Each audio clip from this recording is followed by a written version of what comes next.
سلام ګرانو لیدونکو، پام وکړئ د نن ورځې څو تازه او مهمو خبرونو ته له مینه یوټیوب چینل څخه. هرات کې یو ځل بیا زلزله شوې. هرات څخه سرچینې وایي چې بیا ځلې یوه نسبتا شدیده زلزله شوې چې له امله یې ډېر مارکیټونه تړل شوي او همدارنګه عام خلک هم له خپلو کورونو وتلي سړکونو او پارکونو کې میشت شوي دي. د اسلامي امارت لوړپوړي پلاوي د ملا عبدالغني برادر په مشرۍ هرات ولایت ته سفر کړی. د ریاست الوزرا اقتصادي معاونیت پر خپله ایکس ټولنیزه رسنۍ لیکلي چې د ریاست الوزرا د اقتصادي مرستیال ملا عبدالغني برادر په مشرۍ د اسلامي امارت دغه لوړپوړي پلاوي د زلزله ځپلو سیمو څخه د لیدنې لپاره هرات ولایت ته سفر کړی دی. په خبرپاڼه کې راغلي نوموړی پلاوی بعض زیانمنو ته د بیړنیو مرستو ترڅنګ د مرستو د عادلانه ویش لپاره له اړوندو ادارو څخه لیدنه وکړي. پښتون وایي نړیوالې ادارې دې د هرات زلزله ځپلو سره مرستې وکړي. د پښتون ژغورنې غورځنګ مشر منظور پښتون په درې ژبه پیغام خپور کړی او د هرات ولایت د تېرې ورځې زلزله ځپلیو سره یې خپله خواخوږي څرګنده کړې ده. پښتون ویلي بهر کې له میشتو افغانانو او له نړیوالو مرسته کوونکو ادارو غواړم چې د زیانمنو لاسنیوی وکړي. زه له هراتي ورونو سره په دې ستر ویر کې ځان شریک بولم.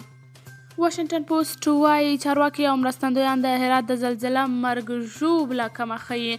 واشنګټن پوسټ ورځپاڼې چې د امریکا له متحده ایالتونو خپریږي د افغانستان په لویدیځ کې د مرګونې زلزلې پر موضوع لیکنه خپره کړې چې د مړو او ټپیانو شمیر پکې تر 2000 زیات راپور شوی دی.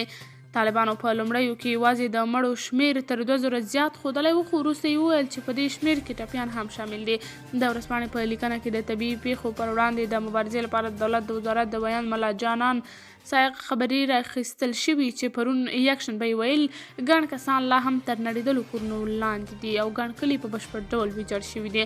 د واشنګټن پوسټ په لیکنه کې راغلي چې په هرات ولایت کې د مرستندویي ډلې او د روغتونونو چارواکي د شنبې ورځې د زلزلې له کبله د مړو او ټپیانو شمیر کم ښیي. بلخوا سیمه ییزې سرچینې وایي چې د طالبانو لخوا د ژغورنې عملیات ټکني روان دي.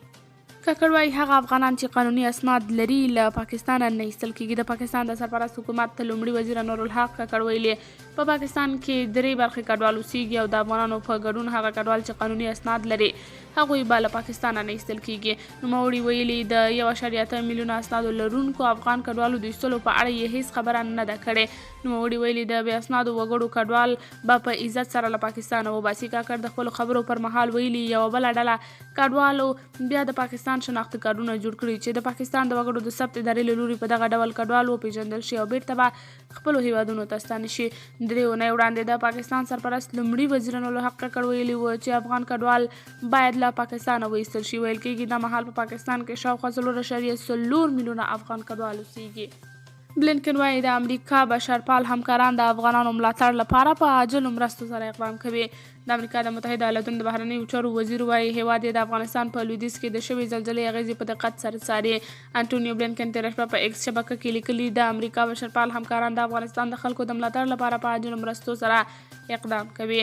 بلخوا په ملګرو ملتونو کې د افغانستان د تېر جمهوري نظام دایمي استازولۍ په یوه اعلامیه کې ویلي چې اړوندې نړیوالې ادارې د شنبې ورځې د زلزلې د زیانونو په ارزونه بوخت دي او تر دې غمیزې وروسته عاجل لومړیتوب زلزله ځپلو ته د فوري مرستو ویش دی.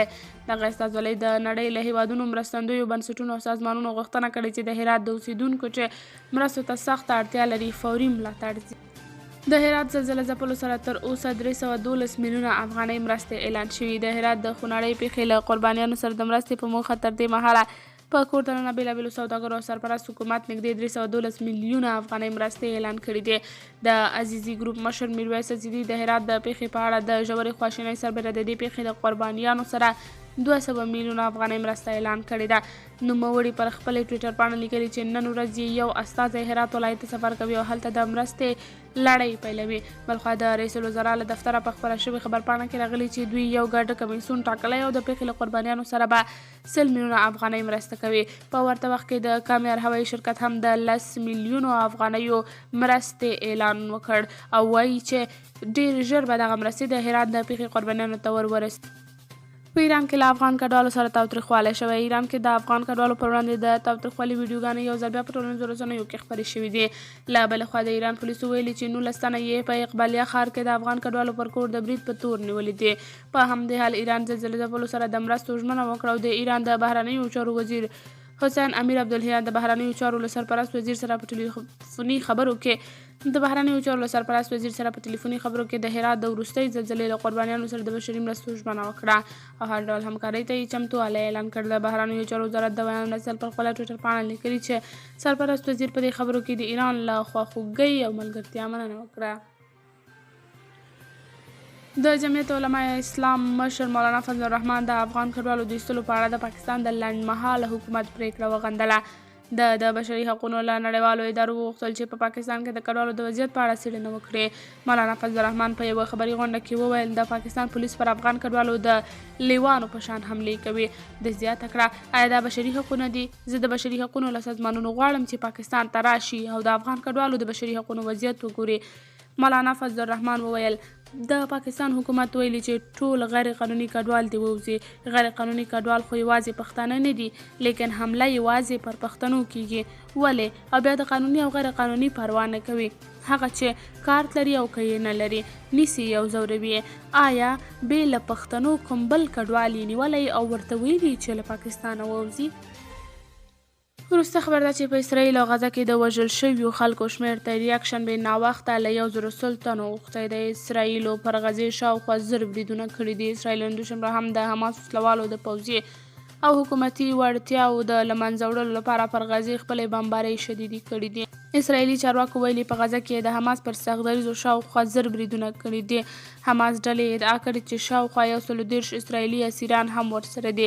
خبري ایجنسونو له هغې ډلې اسوسییټډ پریس راپور ورکړی چې لږ تر لږه 400 کسان په غزې تړانګه کې د اسرائیلو د هوایي بمبارۍ په نتیجه کې وژل شوي دي. همداراز په اسرائیلو کې د وژل شویو کسانو شمېر تر پرون ناوخته له 200 اوښتی دی. زرګونه کسان دواړو خواو ته ټپیان شوي هم دي.